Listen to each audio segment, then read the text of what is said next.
Welcome back. In today's segment, we continue our journey through the models that are used in resilience science. And today, we are going to talk about an extremely important model of resilience, which is the pathway model. In this kind of model, life course is plotted with time with respect to the quality of how well a person is doing on a particular variable. The blue zone is known as the optimal zone, and any person present in this zone is functioning optimally or is doing well on a particular variable.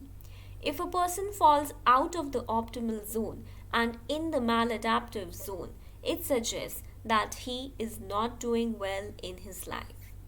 Now we will look at a more specific model. All these lines show the different patterns of life over time of 5 different people. As we can see, lives of all 5 people are steady for some time until there is an acute trauma or a disaster. After this trauma, if we look at life pattern of person A, he shows optimal functioning over time with a steady course. This kind of pathway can be termed as stress resistance pathway. Let us now focus on the life pattern of person B. This individual shows a huge reaction to this trauma and the behavior significantly falls down in the maladaptive zone due to distress.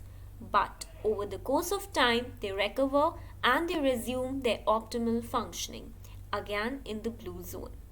This is the normal recovery pattern which is commonly observed in many people when they experience any kind of adversity.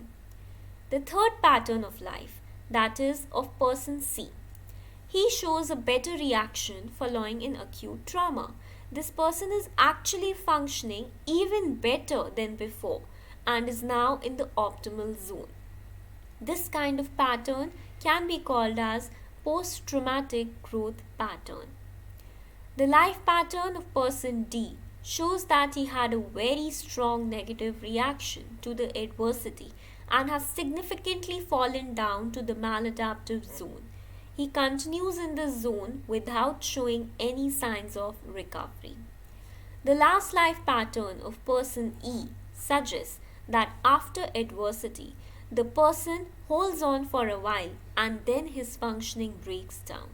It can be assumed that the person had some resources to manage, but then as the resources depleted, as they got exhausted, the person also fall down to the maladaptive zone and had not yet recovered and continues in the maladaptive zone. Thus, it shows that although all the 5 people are facing the same level of adversity, their life patterns are way different from each other owing to various factors affecting their resiliency. A classic example of this kind of model is that of the Romanian orphans. During 1990s, there were many children in Romanian orphanages which were left there because of increased poverty. These children were in as poor conditions as one could only imagine of. Some didn't show any stimulation, some lay in filthy cribs all day long, and so on. Then childless British parents came to Romania and adopted several babies. Psychiatrist Michael Rathore studied these children for about 22 years. His findings suggested that 2/3 to 3/4 of these children were magnificently resilient and were stable adults who were pursuing their goals, and only a few of these adopted children were still in the maladaptive zone. One of the major limitations of pathway model is that they are extremely difficult to study owing to the fact that life of any individual is not straightforward. It is a combination of countless ebb and flow. With this model, we conclude our session on models of resilience. In our subsequent sessions, we will look at some real life stories of resilience which will provide a greater insight into the topic. Thank you.